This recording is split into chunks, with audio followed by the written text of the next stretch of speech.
Welcome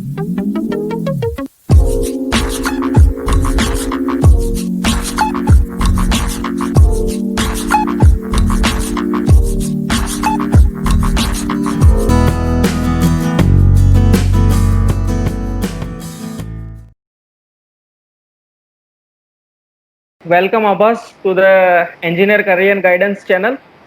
पहले हम यही से स्टार्ट करते हैं कि यार तुम्हारा बीटेक से जो जर्नी रहा, मतलब जैसे तुमने एसेंचर में जॉब किया, तो how how was that journey? How Accenture में जॉब करने के बाद आईआईटी हैदराबाद में गए, तो how was that overall journey of means after BTech to job to cracking IIT? How was that overall journey?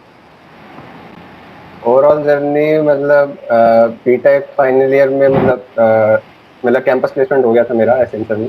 उसके बाद ऐसे ही खुद से प्रिपेयर किया था गेट के लिए, मतलब ऐसा कुछ कोचिंग वगैरह नहीं करी थी। उसके बाद ये था, मेरे को ये चीज़ पता थी कि मतलब ज्वाइनिंग हो गई, पर नॉर्मल पैकेज कोई खास नहीं था। मतलब एसेंचर में 5 लाख का पैकेज रहता है, तो ये था कि हाँ। कुछ साथ करना है, तो इसलिए फिर गेट की प्रिपरेशन शुरू करी थी। उसके हम्म। बाद उस साल हुआ नहीं, तो ये मुझे पता था कि एक्सेंचर की ज्वाइनिंग थोड़ी लेट आती है, तो हाँ। इस चीज़ को मैंने यूटिलाइज करना चाहा। तो मैंने कहा कि एक बार कोचिंग ज्वाइन कर लेते हैं, अगर होगी हाँ। तो देखा जाएगा कैसे होती है। मतलब मैं एक्सपेक्ट कर रहा था कि दिसंबर में आएगी, मतलब जुलाई जुलाई में कॉलेज खत्म हो जाता है नॉर्मली, हाँ। हाँ। तो दिसंबर तक आएगी, तो मेरी कोचिंग पूरी हो चुकी होगी तब तक। हम्म। तो फिर हुआ ये कि मेरी ज्वाइनिंग आई नवंबर में। अब मैं हाँ। कोचिंग चल रही थी, तो मैं छोड़ना नहीं चाह रहा था, कोचिंग छोड़ना नहीं चाह रहा था, और जॉब आई तो जॉब भी नहीं छोड़ना चाह रहा था। तो अब फिर ये हुआ कि कुछ करते हैं तो जुगाड़, तो मैंने एक फ्रैक्चर का मेडिकल लगाया वहाँ पे कि मेरे को ओके। ये फ्रैक्चर हो रखा है पैर में, मैं कहीं बाहर गया था, गिर गया, और मैं अभी नहीं आ सकता। तो सॉफ्टवेयर कंपनीज का ये साइकिल है कि एक साइकिल हम्म। के बाद अगर तुम्हारी ज्वाइनिंग हट गई, हम्म। तो तुम अब नेक्स्ट साइकिल में आएगी, मतलब हम्म। तो अब नेक्स्ट साइकिल कब होगा, तो तुम लॉटरी लगा सकते हो, तो तब आया। तो मतलब मैंने नवंबर में डिफर करी, तो ज्वाइनिंग उसके बाद दोबारा मेरी आई जनवरी में। हाँ। जनवरी को अब ये हुआ कि, और लोकेशन मेरी पहले तो गुड़गांव थी, मतलब मेरा दिल्ली में रहता हूँ तो पास था। अब हाँ। गुड़गांव उसके बाद आई मुंबई, हम्म। और 15 जनवरी को थी, तो अब हम्म। 10 फरवरी को गेट का पेपर, कोई भी नहीं हम्म। जाना चाहेगा। तो बिल्कुल। तो फिर मैंने दोबारा एक वो रिक्वेस्ट मारी वहां पे कि उन्होंने कहा कि नहीं, तुम्हें आना ही पड़ेगा, मतलब ऐसा कुछ नहीं चल सकता। मैंने कहा मेरी हालत ही नहीं आने की। अच्छा। तो वो मतलब फिर एक दो एक्सरे एक्सरे मांगे, वो भी मैंने ऐसे ही जुगाड़ करके लगा दिया, तो चल हम्म। गया। अच्छा। तो उसके बाद चल गया, तो ठीक है। उसके बाद मैंने 10 फरवरी को गेट का पेपर दिया, हम्म। और 26 फरवरी को मेरी ज्वाइनिंग दोबारा आ गई, तो मैंने ज्वाइन कर लिया। तो एक हम्म। काउंसलिंग वगैरह मैं दे रहा था, तो पर मेरे को ऐसे मतलब डीटी एनएसआईटी मतलब अच्छा कॉलेज वैसे नहीं मिल पा रहा था, जो मेरी रैंक आई थी। हाँ। तो मैंने कहा कि अब एमटेक करने का सिर्फ मतलब ढंग की ब्रांच से करो तभी फायदा लगता है, वरना हाँ। तो बिल्कुल। इसका फायदा है नहीं, हम्म। हम्म। मतलब प्लेसमेंट वाइज। हम। तो फिर मैंने कहा कि एक बार दोबारा ट्राई कर लेते हैं, कि अगर मतलब प्रिपेयर साथ करते करते, तो नहीं, ये तो मतलब बिल्कुल सही बात है, क्योंकि और बैचलर मतलब, में और अगर क्योंकि कुछ है तो हाँ, चलता है यार, मास्टर में तो डेफिनेटली मास्टर्स नहीं में तो चलता है। मतलब या तो एमबीए करो, क्योंकि इन 2 साल बाद देखो 12,400 के लिए एमटेक करना एक अलग चीज है, और एक प्लेसमेंट के बिल्कुल। लिए एमटेक करना अलग चीज है। बिल्कुल। बिल्कुल। तो यही से लगा था मुझे, तो फिर मैं लगा कि एक बार दोबारा और ट्राई कर लेते हैं, वरना मतलब वैसे मैं नहीं जा रहा हूँ इस हाँ। उसमें तो। तो मतलब अब फर्स्ट टाइम में आपका नहीं निकला, तो फिर आपने एक्सेंचर के साथ वापस से प्रिपेयर किया, हाँ, राइट? तो कोचिंग मेरी मतलब करी हुई कि थी, कोचिंग मेरी करी हुई थी, तो ये था कि आइडिया था, बाकी बस रिवाइज करना था, करेक्ट। इसलिए मैंने वो कर। तो मतलब ऑब्वियसली आप दिन में तो पूरा ऑफिस जाते होगे, बस वीकेंड और नाइट का टाइम हाँ फ्री होगा, तो क्या हाँ हाँ डिफिकल्टी आई बेसिकली जॉब क्योंकि के यार साथ? ये मतलब हेक्टिक शेड्यूल हो जाता है ना, जॉब में ही आदमी इतना मतलब परेशान हो जाता है, करेक्ट, उसके मैंने भी साथ भी जॉब की मैनेज तो करके। जैसे मैं सेल्स प्रोफाइल में था, तो मैं जॉब के साथ बिल्कुल मैनेज नहीं कर पा रहा था गेट का पढ़ना, तो बहुत ऑब्वियसली बहुत डिफिकल्टी आती है, प्रोजेक्ट चल रहा होता है, आपका वर्क चल रहा होता है, तो क्या क्या ऐसा डिफिकल्टी है और किस तरीके से आपने जो है किया उसे ओवरकम? देखो डिफिकल्टी आती है, मतलब मैंने पास कॉलेज के ऑफिस के पास ही पीजी भी ले लिया था, लेकिन मतलब 5 बजे खत्म हो गया, उसके बाद मैं ऑफिस में ही बैठ के दूसरी जगह जाके डे में, और वहाँ पे अपने क्वेश्चन वगैरह सॉल्व कर लेता था। तो तो मतलब 5:30 बजे ऑफिस खत्म हुआ, तो 6 बजे 6 साढ़े 6 बजे कॉफी वॉफी पी के, मतलब 7 से 9:30 10 2 ढाई घंटे पढ़ पाता था मैक्सिमम, मतलब खत्म होने के बाद एग्जॉशन रहता ही है, मतलब बॉडी सर दर्द होता है, बिल्कुल। रिलेटिवली कम ही कंसंट्रेशन लगता है, तो ये एक थोड़ा चैलेंज आता है। बट ये करके फिर सैटरडे संडे तो छुट्टी होती थी, तो सब मतलब थोड़ा कवर करने की कोशिश करता था। तो सिंस पहले से एक बार देखा हुआ था, तो मतलब वो मतलब बस कंटिन्यूशन में रखना वो एक इम्पोर्टेंट था। फिर मैंने इस तरह से तो एक्चुअली ये सब सोचते सोचते ही मतलब दोबारा सेकंड प्रिपरेशन भी अक्टूबर में शुरू करी थी। पहले तो लगा था कि करूँ ना करूँ, क्योंकि मेरे को इधर भी गेट स्कोर पे भी भरोसा नहीं हो रहा था कि मेरा होगा नहीं होगा, तो मैं दोनों साइड से कर रहा था कि अगर इन केस मानो मेरा नहीं होता, तो मैं जॉब के हिसाब से पढ़ लिया था कि मेरी स्किल्स होती है वो हॉट स्किल थी मतलब, तो अगर मेरा नहीं होता तो मैं स्विच कर सकता हूँ, जॉब से चेंज कर दूँ, और हो गया तो मैं वहां चला जाऊंगा। पर मेरे को ये था कि मेरे को अच्छा ही चाहिए बिल्कुल। तो फिर ये था, फिर मैंने जब जैसे दोबारा जब एग्जाम हो रहा था, तो फिर जनवरी एक मतलब प्रिपरेशन मतलब वो ऑफिस की वजह से टाइम नहीं मिल रहा, तो मैंने दोबारा एक बार प्लान करके मेडिकल लगाया। आपने ओवरऑल काफी मेडिकल लगाया मतलब जॉब टाइम पे आपके। Actually in terms of software company मेरे को लगा कि ये एक अच्छी चीज है कि रिलेटिवली और सब कंपनी से कंपैरेटिवली सॉफ्टवेयर कंपनीज में काम थोड़ा कम रहता है। तो मतलब सुबह तुम 8 बजे पहुंच जाते थे ऑफिस, तो 9 10 बजे से पहले कुछ शुरू नहीं होता, वैसे तो 1-2 घंटे सुबह मिल गए। और तुम देखोगे नॉर्मली तो वहाँ पे ऑफिस में लाइब्रेरी थी, तो वहाँ पे भी लाइब्रेरी में सारे एमबीए और गेट की प्रिपरेशन ही कर रहे होते थे सुबह 9 से 2 घंटे। वो तो ऐसा ही रहता है। तो सुबह वाला टाइम, क्योंकि मेरे साथ भी तो तकरीबन या तो एमबीए की तैयारी कर रहे हैं, नहीं तो गेट की तैयारी कर रहे हैं, मतलब ये कि साथ साथ कुछ चल रहा है मतलब। तो ये हो गया। उसके बाद फिर मतलब बस ये उसके बाद दोबारा मेडिकल आके मैंने 1 मंथ का टाइम बाय आउट किया था, मतलब मैंने किसी तरह की। फिर मैं ये गेट्स को आया, फिर वो भी इतना अट्रैक्टिव नहीं था कि मतलब डायरेक्ट कुछ भी मिल जाए। इधर उधर गए, हर्ष के साथ भी गया था इधर आईआईटी बॉम्बे, इंदौर, और उसमें आईआईटी मंडी, भुवनेश्वर, इन सब में कॉल वगैरह आई, लेकिन वही ब्रांच का पंगा आ रहा था। तो एक नया एनकाउंटर हुई कि आईआईटी हैदराबाद में सेल्फ स्पॉन्सर्ड करके भी वो एमटेक हो रही थी, तो उसमें रिलेटिवली आपका गेट स्कोर इतना मैटर नहीं करता, आपका बेसिकली इंटरव्यू और रिटर्न मैटर करता है। ओके। तो हमने फिर क्या कहते हैं, मैंने मतलब फॉर्म भर दिया, तो इंटरव्यू के लिए कॉल आ गई, तो मैं फिर रिटर्न देने गया वहाँ। तो ये जो सेल्फ स्पॉन्सर वाला होता है, मतलब इसका वेबसाइट पे नोटिफिकेशन अलग से आता है? हाँ, मतलब एमटेक बीडीएन जैसा आता है, तो उसी के लिए नोटिफिकेशन आएगा उनकी वेबसाइट पे, क्या सेल्फ स्पॉन्सर्ड भी आप। तो बेसिकली डिफरेंस क्या रहता है सेल्फ स्पॉन्सर्ड और नॉर्मली जो हम डायरेक्ट गेट? रिलेटिवली फीस थोड़ी एक्सपेंसिव है, बाकी सब तो सेम है। Okay okay okay. तो आपने कहाँ कहाँ पे अप्लाई किया था सेल्फ स्पॉन्सर्ड में? नहीं, बस हैदराबाद में ही होता है, तो मैं इसी में वहाँ पे पता चला था कि मतलब इलेक्ट्रिकल के बेसिस पे आप 3 ब्रांचेस में अप्लाई कर सकते हो, सीएसपी, पावर इलेक्ट्रॉनिक्स और वीएलएसआई, और 2 के आप पेपर दे सकते हो। अच्छा। तो मैंने सीएसपी और वीएलएसआई का पेपर दिया था। तो रिटर्न में तो मतलब गेट लेवल का ही सिलेबस है, और गेट का लेवल से ही पेपर भी था। तो पहले रिटर्न कितनी देर का था अराउंड? 1.5 आवर का रिटर्न था। 1.5 आवर, और प्रिपरेशन मतलब गेट का ही सिलेबस आपको प्रिपेयर गेट का ही सिलेबस आता है, तो वो भी बेसिकली वीएलएसआई में क्या कह रहे हैं, सब्जेक्टिव था या ऑब्जेक्टिव पेपर? वीएलएसआई का सब्जेक्टिव था, सीएसपी का ऑब्जेक्टिव था। और हाँ, मतलब इन दो का मतलब वीएलएसआई का प्रॉपर सब्जेक्टिव था, तो वो चेक करके जो भी मतलब सेम डे में ही रिजल्ट आ जाएगा, और 2 घंटे बाद दोबारा अगर क्वालिफाई होते तो तभी के तभी इंटरव्यू भी हो जाएगा। तो फिर मेरा दोनों का रिटर्न क्लियर हो गया था, वीएलएसआई और सीएसपी का। तो पहले मैंने सीएसपी का इंटरव्यू दिया, तो सीएसपी पे ज़्यादातर मैथ्स ओरिएंटेड है, तो बेसिकली मोर और लेस प्रोबेबिलिटी, सेट थ्योरी और इनसे ही क्वेश्चन ज़्यादा रहे थे। इंटरव्यू इनमें भी क्वेश्चन वैसे ही रहे थे, मतलब एक डिसजॉइंट का क्वेश्चन था, वो मैंने गलत किया हुआ था, तो इंटरव्यू में जाके पहले वो भैया बोर्ड पे करो, जो पहले गलत कर रखा है लेकिन वो करवाएगा वही। मतलब आपके रिटर्न में जो गलत है वो बेसिकली उसको वो बेसिकली आपको, तो मतलब एक एक चीज वो डिटेल में देखते हैं सारी चीजें कि कौन सा एरिया वो वीक है। वो ऐसे में टिक वो मार्क्स लिखे होते हैं ना, मतलब जब तुम्हारी शीट चेक हुई है तो उसमें लिखा है ये गलत समझ है, में, यस यस यस। तो ये गलत है, तो अच्छा है, तो ये बोर्ड पे करो। तो उसमें फोकस करें।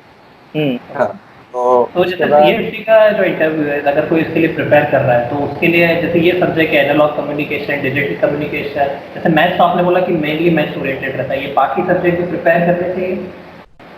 उस टाइम तो इतना नहीं था, मतलब मेरे बारे में काफी पोर्शन मैथ्स, प्रोबेबिलिटी मैट्रिक्स और काफी portion mainly major portion math इसका था। हम्म। इंटरव्यू में ज्यादातर वो प्रोबेबिलिटी से रिलेटेड ही घुमाएंगे, मतलब थोड़ा बहुत जो भी करना चाहेंगे। ओके, और वीएलएसआई में? वीएलएसआई में था कि गेट लेवल का ही था, मतलब सी उसमें थोड़े इंपॉर्टेंट टॉपिक्स कह सकते हो, सीमॉस से काफी क्वेश्चन थे, ओपैम्प से काफी क्वेश्चन थे, इंटरव्यू में या रिटर्न? रिटर्न में। रिटर्न में, ओके। और मतलब बाकी कुछ सिंपल भी थे, मतलब कि डिफरेंस सब्जेक्टिव में लिख दे, मतलब मेटल सेमीकंडक्टर का डिफरेंस लिख दो, मतलब एक सिंपल क्वेश्चन ऐसा भी था। पर सब्जेक्टिव में इस तरह से थे, कुछ क्वेश्चन बहुत टिपिकल भी होते हैं, मतलब बेसिकली वहाँ जाने का पता चला, जैसे कि कॉर्डिक्स से क्वेश्चन आ जाएंगे कि वो किसी नॉर्मली आदमी ने नहीं पढ़ा होता, वहाँ जाके पढ़ता है, लेकिन वो वहाँ अच्छा। तो पेपर हार्ड बनाने के लिए हम लोग इस टाइप की ऊट पटांग चीजें भी रखते हैं। ऐसा चॉकलेट लिया प्रॉब्लम। तो ये सब हुआ, तो उसके बाद फिर इन दोनों का रिटर्न जो भी कट ऑफ सेट करते हैं वो लोग, उसके बाद मतलब जितने भी बोला है बाय 50% होता जाता है, मतलब रिटर्न में 50% इंटरव्यू में क्वालिफाई होंगे। उसके बाद 5 जनों, ये 4 या 5 जनों का सिलेक्शन होता है मोस्टली। सेल्फ स्पॉन्सर में 4 to 5 like seats we can take. हाँ, मतलब वो बाकी अगर, हाँ मतलब यही है, अगर तुम्हें अच्छे लगे तो प्रोफेसर पर डिपेंड कर रहा है, तो 6-7 भी जा सकते हो, मतलब एआई में जैसे 8 जनों का हुआ था, तो ऐसा कोई फिक्स नहीं रहता, पर नॉर्मली इससे इसी रेंज में रहता है, मतलब मेरे सीनियर बैच में भी 5 जनों का हुआ है, मेरे में 4 जनों का हुआ है, ओके। और उससे पहले वाले में 5 जनों का था, तो मोर और लेस इसी तरह रहता है।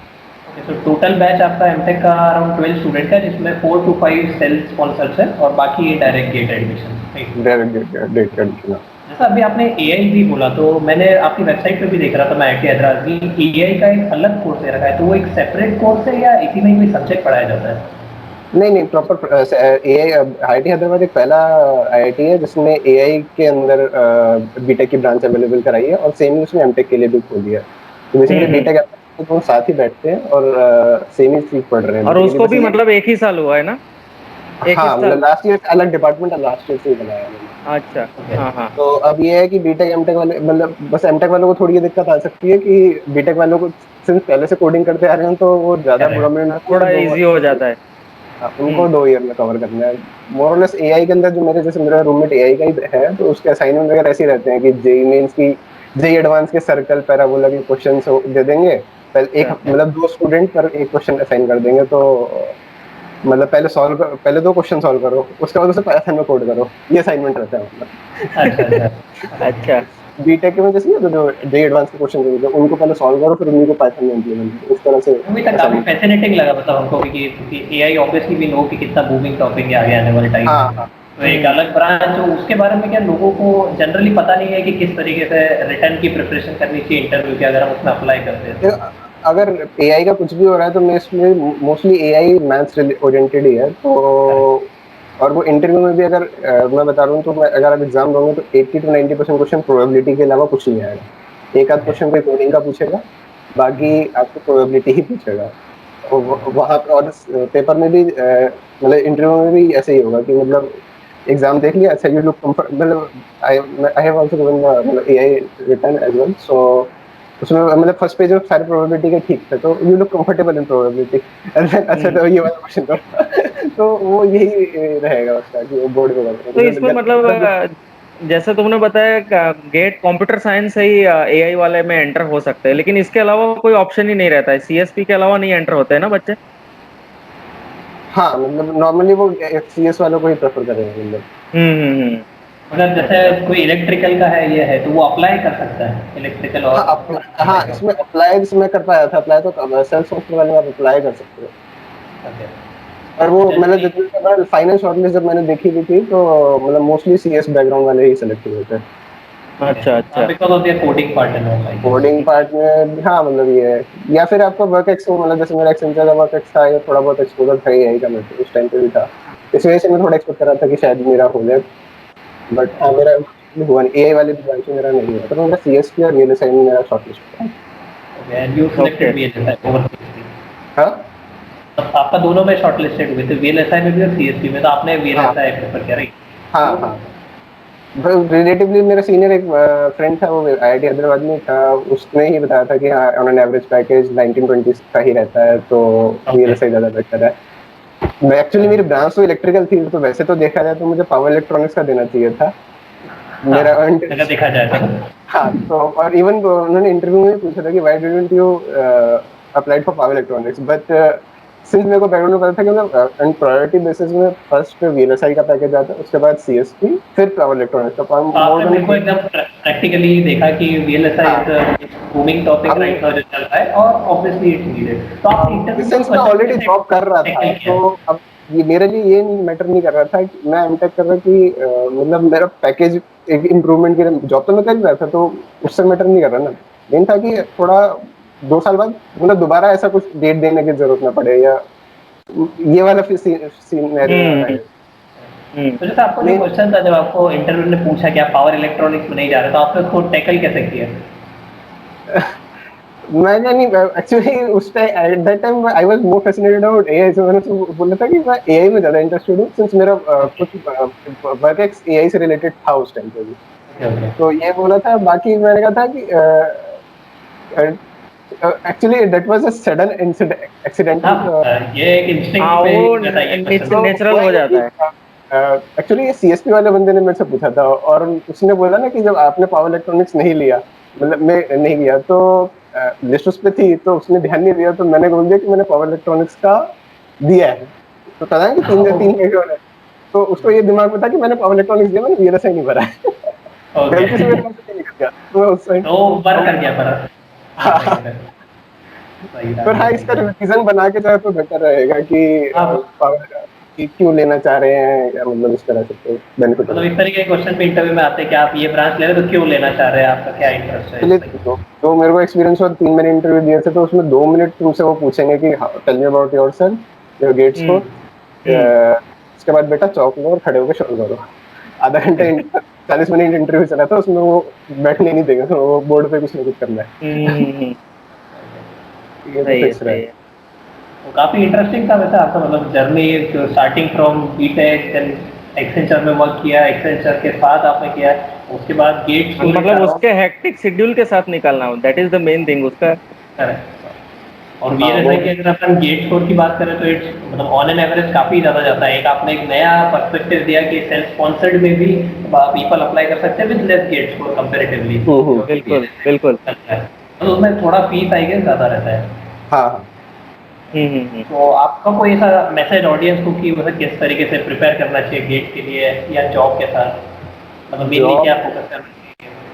साथ देखो, मेरे को जो ओवरऑल एक्सपीरियंस रहा कि पहले जब अगर आपने न्यू न्यू जॉब ज्वाइन किया, तो 2-3 महीने आप थोड़ा सीरियसली काम करो, आपके सुपरवाइजर के साथ इंप्रेशन ठीक बन जाए। उसके बाद फिर आप थोड़ी छोटियां मोटियां लो, इधर उधर करो, तो चल जाता है। मतलब आप हम्म काउंसलिंग में जा रहे हो, इंटरव्यू में जा रहे हो, जैसे मैं हर्ष के हम्म साथ आईआईटी बॉम्बे में गया, तो हाँ। वहां पे 5 दिन की छुट्टी बोल के आया हूँ, तो कि मेरे किसी वेडिंग में शादी यहाँ जाना है या कुछ। यहाँ पर मैं वैसे ऑडियंस को बता देना चाहता हूँ कि ये दूसरी बार आवाज़ बोले बेसिकली, तो हम दोनों एक्चुअल में आईआईटी बॉम्बे सिटारा का ब्रांच का इंटरव्यू देने गए थे, तो हम वहीं पे ही मिले थे first time, just for the हाँ इन्फॉर्मेशन। तो इसलिए वो बार बार बोल रहे हैं कि हर्ष के साथ आईआईटी बॉम्बे गए थे। हाँ हाँ हाँ। वो बेसिकली मैं हर्ष को वहीं मिला था बेसिकली। हम दोनों वहीं पे ही मिले थे, तो वहीं से हमारा इंटरेक्शन स्टार्ट हुआ था। हाँ। तो अभी जैसे आप एमटेक वीडीएल में वीएलएसआई में, तो उसका ओवरऑल प्लेसमेंट स्टैटिस्टिक कैसा है रहा आपके सीनियर बैच का अभी, मतलब कितने लोग थे, कौन सी जनरली कंपनियां आती हैं और क्या एवरेज पैकेज ऑफर हुआ है? ओवरऑल मतलब वीएलएसआई का पैकेज नॉर्मली अच्छा ही है। मतलब लास्ट ईयर अगर मैं आपको स्टैट्स बताऊं, तो 12 जने बैठे थे टोटल, और 12 का 12 का हो गया था प्लेसमेंट, सुपर। जिसमें 6 इंटेल के हुए, 20 का पैकेज था उसमें। ओके। तीन पहले आती है हमारी टीएसएमसी आई थी, तो टीएसएमसी का 45 का पैकेज था, तो 3 जने हुए उसमें। तो उसके बाद इंटेल आई, उसमें 6 जने हुए। उसके मतलब और फिर कॉलकॉम आई थी, उसमें 3 जने हुए, तो 6-6-12। और एक शायद एक और भी, मतलब 13 जने थे, तो एक जाइलिंग्स में भी हुआ था, ओके, तो तो 17 टोटल मतलब ओवरऑल 100% है 100% वीएलएसआई प्लेसमेंट में। था। तो टीएसएमसी का था 45 का राउंड था, कॉलकॉम का स्टॉक्स वॉक्स मिला के 29 का सीटीसी था, और वीएलएसआई मतलब उसका इंटेल का 20 था, और जाइलिंग्स का भी 20.6 था। मतलब मोर और लेस यही रहता है। एक मीडियाटेक काफी भी आई थी, अगर एनालॉग डोमेन में, जैसे अभी डिजिटल डोमेन में था ये ज़्यादातर प्लेसमेंट। हाँ, ये है कि IIT हैदराबाद में डोमेन आपको जैसे VLSI में आगे डोमेन से चूज करना पड़ता है, तो डिजिटल डोमेन में ही प्लेसमेंट ज़्यादा होता है apart from digital analog. Okay. तो एनालॉग के डोमेन में कंपनी भी कम ही आई थी, बस एक ही कंपनी आई थी, मीडियाटेक, ओके। तो उसमें तो किसी ने लिया नहीं था। तो सारे लोग बेसिकली डिजिटल डोमेन में गए, तो काफ़ी अच्छा सक्सेस रेट से इट्स लाइक 100% और पैकेज भी ऑफरिंग इज ग्रेट। और अच्छा, अभी तुम्हारे आप तुम्हारे यहाँ ऐसा ऑप्शन होता है जैसे हमारे यहाँ IIT इंदौर में ऐसा होता है कि जैसे आप M.Tech हो या MS हो तो आपको बिफोर 6 मंथ एक PhD में कन्वर्ट करने का ऑप्शन रहता है। तो आपके हैदराबाद में भी इस तरह से ही है सेम कि किस तरह से होता है रिसर्च में, मतलब PhD में कन्वर्ट होने का ऑप्शन देते हैं कि नहीं बिफोर 6 मंथ? एक्चुअली अभी तक किसी ने अवेल नहीं किया ये ऑप्शन मेरे मेरे जानने में या मेरे सीनियर बैच में। तो बट अभी जैसे लॉकडाउन की वजह से जो मेल आया था उसमें एक पॉइंट ये लिखा हुआ था कि M.Tech वाले ओके। PhD में कन्वर्ट कर सकते हैं, जैसे या पर्टिकुलरली जैसे RA वाले तो ऑलरेडी 3 साल कर हम्म चुके हैं, तो हम्म। वो काफी हद तक उन प्रोजेक्ट में काम कर ही रहे हैं, तो वो चाहे तो कन्वर्ट कर सकते हैं। मतलब कि प्रोफेसर से बात करो तो वो वहीं के वहीं कन्वर्ट करके मतलब 5 साल में PhD कर लो। हम्म। ये इस तरह से ऑप्शन लेकिन रहता है। तो मतलब प्लेसमेंट प्लेसमेंट इतना जबरदस्त है तो जनरली रिसर्च का इंक्लिनेशन कम ही हो जाता होगा। वो हाँ, एक्चुअली प्राइमरी हम पहले तो लोग यही सोचते हैं कि मतलब एक बार हाँ जॉब हो जाए तो बिल्कुल रिसर्च बात नहीं। बिल्कुल तो बिल्कुल अब अभी जैसे आपने एमटेक आरए की भी बात करी, तो ये भी काफी लोगों का क्वेश्चन रहता है कि एमटेक आरए जो है वो 3 इयर्स का होता है, एमटेक जो टीए होता है वो 2 इयर्स का होता है। तो मतलब क्या डिफरेंस है फिर, क्यों किसी को 3 इयर्स में जाना चाहिए, तो क्या बेटर है या क्या डिफरेंस है दोनों में? देखो, अगर RA लो गेट स्कोर के लिए अच्छा चीज है। बेसिकली अगर आपको गेट स्कोर है तो अब RA में आपका दो टाइम होता है, एक अगस्त बैच में होता है, एक जनवरी बैच में होता है।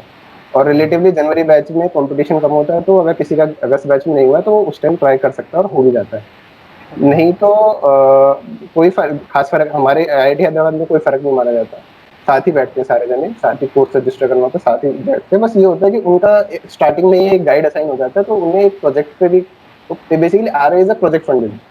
सो जो प्रोजेक्ट के थ्रू उनको जो भी स्टाइपेंड मिल रहा है, तो वो प्रोजेक्ट का काम उन्हें स्टार्टिंग से देखना पड़ता है। एक तो मतलब उनके अपने क्रेडिट्स जो भी कंप्लीट करने के बाद उन्हें प्रोजेक्ट पे ही ज्यादा फोकस करना होता है। बाकी तो प्लेसमेंट वो भी पूरी तरीके से बैठ सकते तो ऐसा भी कुछ होता हम्म। है कि उस प्रोजेक्ट से उन्हें एक रिसर्च पेपर चाहिए जनरल या कॉन्फ्रेंस में, या ऐसा कोई बाउंडेशन नहीं हैं। है? ऐसा कोई हार्ड कोर रूल नहीं है। Just project they have to complete it, मतलब जो उन्हें प्रोजेक्ट है असाइन होता उन्हें, है। अब जैसे हमें सेकंड ईयर में M.Tech में थीसिस का काम करना पड़ रहा है, उन्हें स्टार्टिंग से ही करना पड़ रहा है। Okay okay. तो आप अभी एमटेक थीसिस में आपका क्या प्रोजेक्ट है? जैसे आप अब सेकेंड ईयर में आ गए हैं, तो आप किस फील्ड की तरफ गए हैं? मेरा मतलब डिजिटल डोमेन में था, तो मेरे को एक हार्डवेयर इंप्लीमेंट करना है। जैसे मतलब लिथोग्राफिक टूल है, उसमें मतलब पैटर्न डिटेक्ट इम्प्रिंट करना है। तो वो स्लाइड एक्स और वाई डायरेक्शन में मूव होनी चाहिए बहुत 20 mm के डिस्टेंस से। सो पैटर्न इम्प्रिंट करने के लिए एक पहले तो वो स्टेज बनाना है, और उसको फिर उसके मतलब एक्यूरेसी बढ़ाने के लिए डीप लर्निंग यूज करनी है ताकि SNR इम्प्रूव हो जाए। ओके। ओके। बेसिकली मतलब डीप लर्निंग रिलेटेड प्रोजेक्ट है जहाँ से आप पैटर्न जो है लिथोग्राफी का दैट इज हाँ, एग्जैक्ट। पहले तो हार्डवेयर इम्प्लीमेंट करना है, उसके बाद उसको उसकी परफॉर्मेंस इंप्रूव करनी है deep learning, machine learning deep learning के तो बाद। आपके एमटेक के प्रोजेक्ट जो है भी एआई और डीप लर्निंग रिलेटेड ले रहे हैं बेसिकली लोग? हाँ, मतलब एक्चुअली मतलब ये देख सकते हैं कि मतलब अगर ज्यादातर मतलब 10 प्रोजेक्ट में से मेरा 7-8 प्रोजेक्ट में कहीं ना कहीं ML यूज हो ही रही है। मतलब इतनी पॉपुलर हो गई है कि वो यूज हो ही रही है, चाहे इवन सेंसर में या किसी में भी ML यूज हो ही रही है। ओके। और RA में हाँ, एक चीज इंटरेस्टिंग मुझे पता चली थी, जैसे इवन अगर सपोज करो आपने गेट्स नहीं दिया, ये उनके लिए स्पेशली जो नए बंदे हैं, मतलब आप ऐसा भी कर सकते हैं, आपने गेट नहीं दिया, आप IIT हैदराबाद में ऐसा होता है कि आप इंटर्नशिप के लिए अप्लाई कर सकते हैं।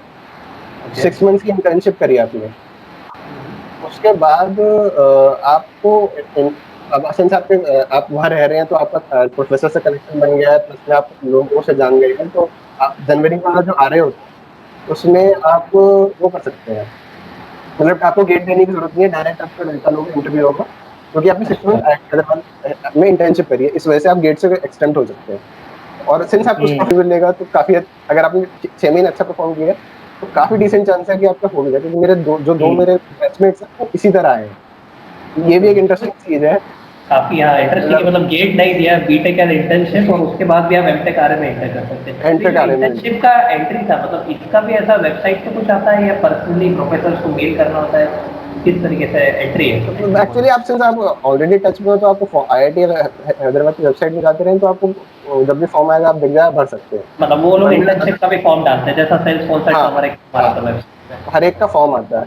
और ये भी है कि अगर आप मतलब 6 मंथ्स में अच्छा मतलब परफॉर्म करते हुए प्रोफेसर देख ही लेता है, मतलब 6 मंथ में जो भी आपको काम दे रहा है।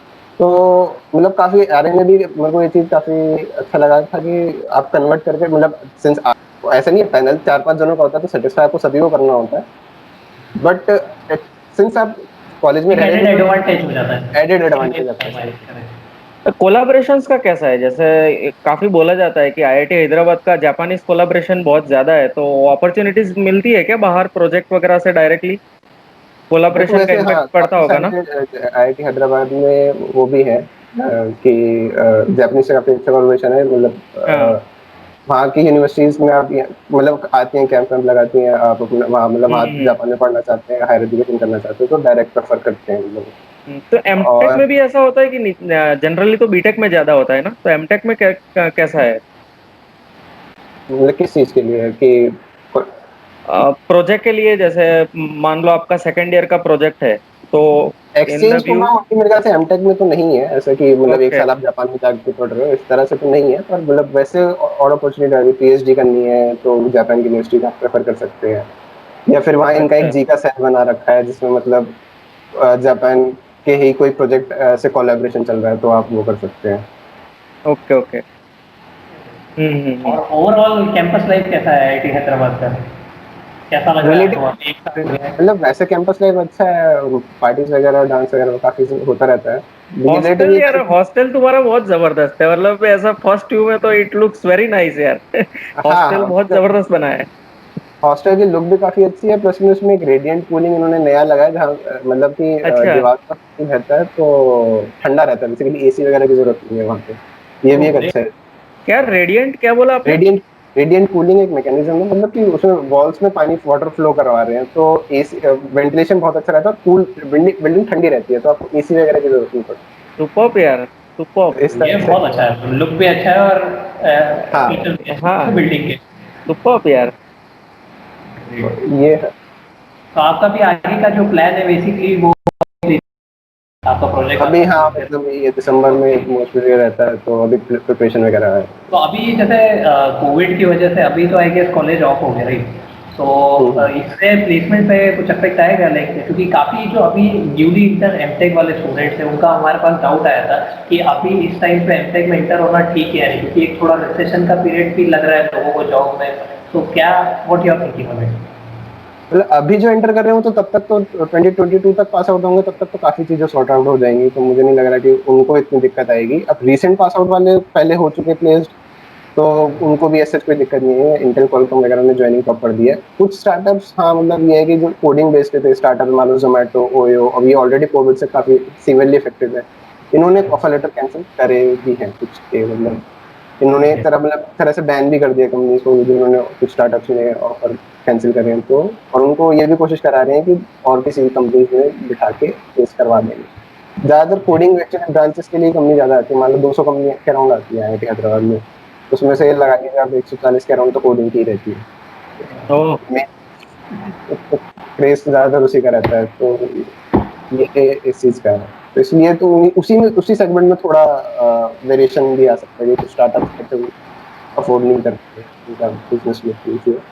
बाकी वेल एस्टेब्लिश कंपनी में अब जैसे इंटेल क्वालकॉम हो गए, और सिंस 5G की डिमांड भी बढ़ रही है और इवन हम्म। और प्रोसेसर्स की डिमांड बढ़ी है ड्यू टू कोविड, तो इतना इफेक्ट नहीं होना चाहिए, मतलब कायदे से तो बढ़ना चाहिए क्योंकि हाँ, बट बढ़े नहीं तो एटलीस्ट होप कर रहे हैं कि एटलीस्ट मेंटेन रह जाए।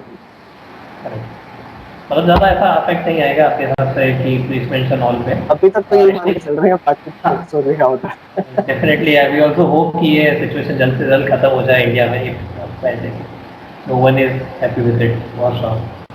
So Abbas, thank you so much यार for giving your time. Definitely it means a lot for all the people. क्योंकि हमारा बस यही मोटिव था कि एक ऐसे बंदे से कनेक्ट करें जो इंस्टीट्यूट में करेंटली है, क्योंकि आपने बहुत सारी चीज़ें बताई कि इंटरव्यू में क्या होता है, आपने जॉब के साथ प्रिपरेशन किया, RA क्या होता है, ये जो सेल्फ फंडिंग वाला है काफ़ी लोग ये नहीं पता होता है कि इस तरीके का भी एक ऑप्शन है। देन दैट इंटर्नशिप वाला जो ऑप्शन था कि इंटर्नशिप आप करके भी RA में जा सकते हैं। तो this overall information is really very useful for मतलब एक्चुअली मेरा मोटिव यही था बोलने कि मतलब गेट स्कोर ला के आप ये मतलब 100 to 100 रैंक आ रही है तो आपको जो जिसमें फिंगर रखोगे आपको मिल ही जाएगा। प्रॉब्लम तब आती है जब लो गेट स्कोर पे आपको कॉलेज से नोट करना हो तो क्या क्या करा जा सकता है, वो एक इम्पोर्टेंट चीज है। थोड़ा टेक्निक से खेलना पड़ता है। हाँ, मतलब चैनल है वो बेसिकली इसीलिए स्टार्ट किया है कि डिफरेंट पीपल से कनेक्ट करें, उनके जो एक्सपीरियंसेस है उन लोग से कनेक्ट करें कि उनने क्या किया है और क्या क्या अपॉर्चुनिटीज है, तो वो सारी एक्सप्लोर कर सकें। So again really thank you so much for all your time and you have given a lot of time to us. And openly कितना मतलब you talk very openly, मतलब कुछ भी हो तो you gave frank opinion, that was very